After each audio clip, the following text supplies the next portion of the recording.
nesse livro, Ciência e Política, Duas Vocações, a ética da convicção e a ética da responsabilidade. Qualquer um que exerça uma autoridade ou desempenhe um cargo público, ele tem suas convicções no nível pessoal, não é? E tem uma ética na qual essas convicções se baseiam, não é isso? Mas no exercício de uma função pública, ele é levado a tomar decisões pensando na coletividade e não pensando exclusivamente naquilo em que ele acredita. A responsabilidade pública, não é que leva o Weber a distinguir, e esse livrinho é fundamental para isso, né? Ciência e Política, né? Distinguir assim as ações que decorrem das nossas convicções. A gente não se anula, não se elimina, mas a gente considera os outros em função da responsabilidade que assume, né? Essa ética da responsabilidade. O fanático tem princípios, ele não tem o senso da responsabilidade, que é o equilíbrio entre essa ética da convicção e a ética da responsabilidade, não é?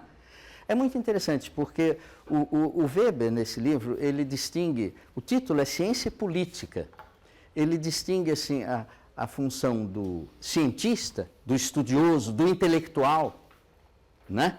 Como tendo o centro de gravidade na convicção, não é? E a ética associada ao político, ao que desempenha funções assim, da responsabilidade. Mas ele não faz isso para poder separar, ele fala de duas vocações. Eu me sinto mais vocacionado para trabalhar nessa frente do que naquela.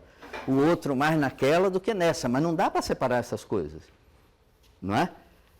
Nós estamos falando de duas coisas que certamente têm uma interseção, porque eu não posso me anular como pessoa para dizer eu estou servindo ao povo. Aí eu virei o fanático a que não é, você está se referindo, André. Bom, olha, outra lista de encrencas poderosas assim, a gente veria pensando só na questão educacional, não é? Vejam, a epistemologia e a didática é um par desses, ó. A gente quer desempenho na sala de aula, do professor e tudo. A epistemologia é como a teoria e a ação. Agora, a teoria sobre o conhecimento é que está nesse rótulo de a epistemologia. O modo como você pensa, não é? Influi diretamente no modo como você age. Eu quero ações, eu não quero belas teorias apenas, não é? Então, esse casamento, meios e fins é fundamental. Houve uma época, isso já passou, né? Mas houve uma época em que o grande slogan era construtivismo e Piaget, e não é que isso passou porque não presta mais, não, é porque isso já está plenamente assimilado, todos somos construtivistas, sabemos que isso não significa nada se parar aí, o conhecimento se constrói, a conversa começa, como se constrói, aí que começa a ver as pessoas pensando diferente, não é? Mas numa época áurea assim do Piaget e do construtivismo, num sentido muito simplório, não é? Um trabalho de mestrado, de doutorado, começava praticamente assim. Esse trabalho, não é? Usa toda a metodologia, o referencial construtivista e não sei o quê, aí dava uma aula enorme sobre o construtivismo, para depois ir falar sobre o que era o trabalho, que muitas vezes não tinha nada a ver com o pressuposto, né? E aquele alinhavado todo teórico inicial. Ou então, pior ainda, o trabalho era assim. E o trabalho não é piagetiano, não é baseado no construtivismo. Porque se fosse, aí explica tudo do mesmo jeito e depois volta para o trabalho. Não é? Parecia que era uma coisa solta, assim, né? Então, a epistemologia tem que estar diretamente ligada com a didática, né? Mas o fim está lá, eu quero o desempenho do professor. O conteúdo e a metodologia é uma coisa parecida, né? O conteúdo é fundamental, mas o conteúdo não é fim. Na escola básica é trágico pensar que o conteúdo é fim. Eu dou aula de matemática e vou para a escola dar aula de matemática. Por quê? Porque se os alunos não aprenderem matemática, eles vão ficar sem saber matemática. E aí eles vão sair da escola sem saber matemática. E, portanto, serão adultos que não sabem matemática. Isso é o discurso que para no meio, né? Eu quero que ele saiba matemática, para quê mesmo? Ah, isso eu já esqueci, mas eu sei que é importante saber matemática, né? Aí para no conteúdo, para no meio, mediocridade garantida. Quem não é, tem consciência da importância da sua matéria, claro que tem que procurar a melhor metodologia, não é? A melhor metodologia, enfim, não é desprezível a importância da metodologia, né? Mas é preciso colocar a metodologia como o caminho para atingir uma meta, não é ter a melhor metodologia, não é o fim, né? A metodologia, por sua vez, é da ordem de um meio para outra coisa que está lá adiante. As disciplinas, as competências, a mesma coisa. O conteúdo disciplinar, as disciplinas são meios, o que se espera é uma pessoa competente, bem formada. O abstrato e o concreto, isso daí é fundamental. Quer dizer, abstração não é fim, é meio. Não é? Não, pensar na abstração como fim é um atraso de vida. O conhecimento não se dá do concreto em direção ao abstrato. Não é assim que se dá o conhecimento. Isso é um discurso que tem aderência. Se você falar, vai ter um monte de seguidores. Não, tudo tem que partir do concreto, não é? E ir em direção ao abstrato. Mas isso, na verdade, é paradoxal. Se a coisa funcionasse assim, quanto mais você progride no conhecimento, mais abstratos fica. Você vai progredindo e vai abstraindo, e aquilo que você vai fazendo vai ficando cada vez mais abstrato, né? Mas não é isso. Aí como é que é? É do abstrato para o concreto? Também não. Como é que esse abstrato daí apareceu, né? Para você ter como ponto de partida e ir em direção ao concreto, né? Como é que pintou essa abstração, não é? Então, desde o discurso marxista mais ortodoxo, né, até o discurso do Popper, né, do conhecimento objetivo, em todos há um acordo em que o concreto é o nosso fim no sentido de finalidade, né? Nós buscamos o concreto o tempo todo. As abstrações, elas são meio. As abstrações são meios para eu passar de um concreto bruto para um concreto elaborado, pensado, concreto de pensamento, né? Quer dizer, eu olho para um concreto, que é o meu ponto de partida, que é o meu ponto de chegada, eu olho para o concreto, mas eu não entendo muito não, o concreto é complexo, é meio bruto, né? Assim, eu não entendo direito. Aí eu começo a depurar e inventar mentirinhas. Essas mentirinhas são as abstrações. Imagina a mentirinha, o que é um átomo? Um átomo já foi visto como, né? Uma bolinha cercada, né? Assim como a Terra e o Sol, a Terra é um planeta, e tinha o núcleo, e os elétrons tudo andando em volta, tudo bonitinho, né? Isso é uma mentira. Uma doce mentira, uma mentira do bem, mas uma mentira, né? Mentira no sentido de uma abstração, de uma simplificação.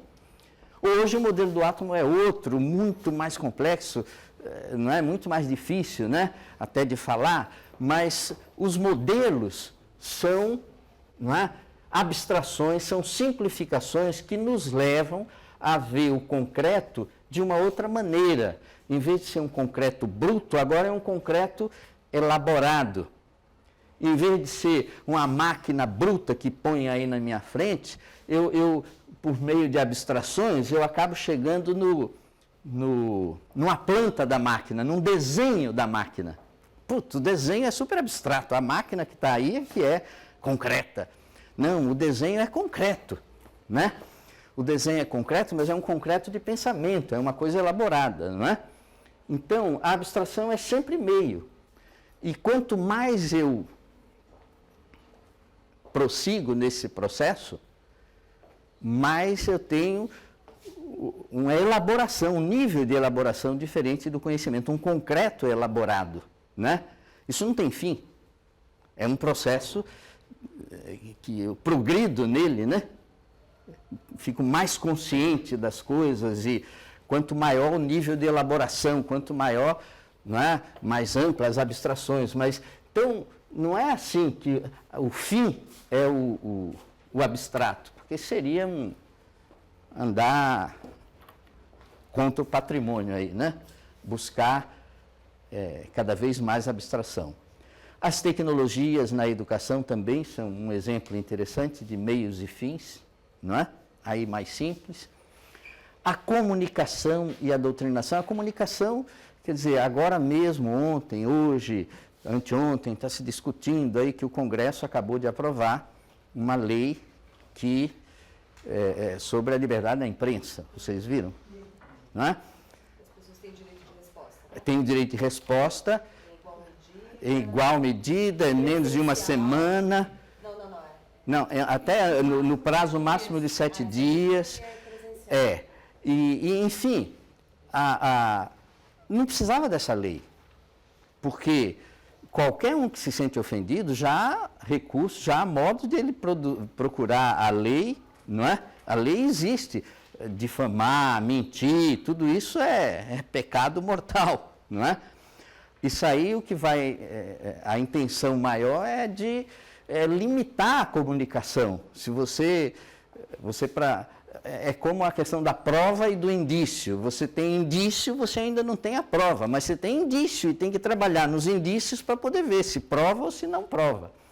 Então, você usa o condicional, seria... A língua tem recursos para isso, mas o fim dos recursos é você dizer proíbe a comunicação, a menos que, né, seja uma prova cabal e não é função da imprensa, proíbe a comunicação, e aí a derrapada quando o que as empresas de comunicação falam, isso daqui é que passa a ser a linguagem oficial, né? Sem contestação, isso aí você pula para um outro lado, que é o da doutrinação, pura e simples. A questão da avaliação também, a avaliação é meio, né? Não se separa dos fins, você avalia a qualidade, avalia, não é? Se está caminhando na direção da realização do projeto. A avaliação é meio para alguma coisa que não dá para separar, mas parar na avaliação, parar no meio é o exemplo do procedimento medíocre, né? De parar no meio, porque a gente, no Brasil, por exemplo, tem avaliação de mais e ação de menos, né? Muita avaliação. Esse ano foi alvissareira aí a suspensão do exame da ANA, da alfabetização, né? Na idade certa aí. Foi suspenso por quê? Bom, não tem dinheiro. Foi o primeiro exame desse que foi suspenso.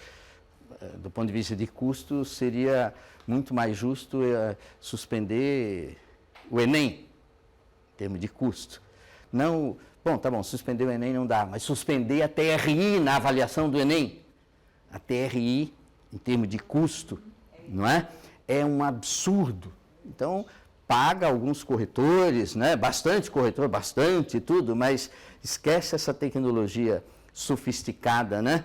Daí, mas no fundo, a discussão é a seguinte: a avaliação não é fim, ela é meio, e a gente está gastando tudo com a avaliação e não tem dinheiro para os meios para melhorar. Então, sai de uma avaliação, você fica esperando a outra, para ver se melhora. Só que com fé, apenas fé e pouca ação, não é? Torcendo para na próxima o resultado ser melhor. Mas o que vai fazer entre aqui e a próxima? Isso deixa a vida me levar, né? É isso. O meio pode ser o lugar da mediocridade, não é? Não estou generalizando, mas quando você esquece a perspectiva dos fins, o meio tem uma conotação negativa. E a ideia de meio está associada assim, sempre a essa ideia de média, né? De fazer a média, de a virtude está no meio, né? Uma máxima aristotélica, até a virtude está no meio, mas a pessoa está no fim, não é? Então é preciso considerar a importância do meio, mas juntando com o fim. Algumas frases relacionadas com essas contraposições dos slides anteriores estão aqui. A virtude está no meio é uma máxima aristotélica, né? Mas é preciso pensar nas pessoas. Nessa relação entre fins e meios, um par que já foi examinado aqui, mas que está presente, né, tem uma interface grande com essa relação, é o par direitos-deveres, e o caráter anfíbio aí desse par, direito e dever, tanto meio como fim, né? Muitas vezes só se pensa de um dos lados desse par. Nessa história de a virtude está no meio, a grande mensagem que fica mesmo é que a grande desgraça em qualquer contexto é o extremismo. Então, se a virtude está no meio, é na verdade um libelo contra os extremismos, né? Qualquer extremismo, fanatismo, né? É a forma mais pura de manifestação de intolerância, não é? E tudo isso, a questão da grande cadeia do ser, a grande cadeia do ser é um livro de um biólogo, né? O Lovejoy, e um livro que é um livro antigo, mas que se coloca em sintonia com a Constituição Suíça, que a gente comentou aqui outro dia, que não fala mais nem de ser humano, nem de pessoa. No texto da Constituição está toda criatura, né? Toda criatura, e por criatura se inclui animal, planta, e é muito mais do que falar da pessoa, né? Então, a grande cadeia do ser é um livro que coloca essa cadeia do ser, cadeia no sentido do mais simples até a complexidade da pessoa, né? Mas começa numa pedra, uma planta e vai subindo, né? E tudo bem, assim, mas a gente vê que são níveis diferentes, mas há uma certa continuidade nessa grande cadeia do ser, que é a mensagem principal do Lovejoy. Mas isso não elimina a distinção assim nítida entre ter consciência ou não ter consciência, não é? É um ônus, é difícil, é a questão considerada hard, difícil mesmo das ciências cognitivas, né? Da sociologia, da antropologia, da política. Quando é que tem consciência, quando é que não tem, né? A partir de que ponto tem, não tem, essa é a questão difícil. A massa não tem consciência. A massa, o fenômeno da massa, né? A massa é pura emoção, não é? Mas sem o logos, não é? Então, o fato de haver essa continuidade não elimina a dicotomia. Uma coisa é uma coisa, outra coisa é outra coisa. E, no fundo, a gente chega na grande sacada do Weber, que é a distinção entre a ética da convicção e a ética da responsabilidade. Esse é o grande nó. Alguns textos relacionados com o tema, né, que estão na bibliografia, mas talvez sem o destaque.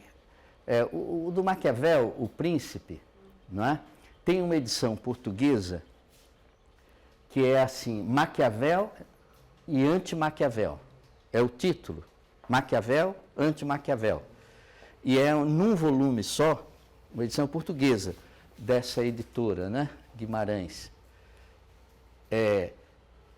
Que põe no mesmo livro o texto do Maquiavel, que é O Príncipe, e não é, a segunda parte é um livro do Frederico II, Frederico da Prússia, né, que é o que é elogiado pelos iluministas, os iluministas, Kant e tudo, né, chamavam de o déspota esclarecido. A expressão déspota esclarecido vocês já devem ter ouvido, né? E ela foi criada por Kant, por exemplo, para se referir ao Frederico II, que era o ditador bonzinho, né? O ditador consciente, bonzinho, era ele, né? E ele escreve o Anti-Maquiavel, é um livro em que ele combate linha por linha, página por página, os princípios maquiavélicos, não é? E é um ditador, é o Frederico II, não é?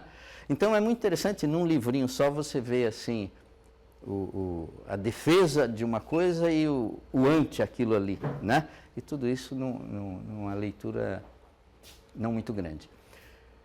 Tem o livro do Kant, que um aspecto, um pequeno livro do Kant também, que é esse Teoria e Prática, porque o Kant se dedicou a isso, teoria e prática como um aspecto dessa relação entre meios e fins, não é? E ele escreveu um pequeno livro, Teoria e Prática, que tem um subtítulo que é assim, sobre a veracidade ou a validade, ou sobre a veracidade da frase, isso é bom na teoria, mas na prática não funciona. Entre aspas, né? O Kant, no livro Teoria e Prática, ele diz sobre o suposto, a suposta afirmação, né? A afirmação comumente aceita de que isso é bom para a teoria, mas na prática não funciona. E ele detona isso, detona de uma vez. Diz, olha, se é bom na teoria, tem que ser bom na prática. Se não funciona na prática, é porque não é bom na teoria, vai buscar lá. Ou então, se não funciona na prática, é porque está sendo mal implementado, vai consertar o modo de implementar. Mas não dá para sustentar que uma coisa é boa para a teoria, mas sem sentido na prática.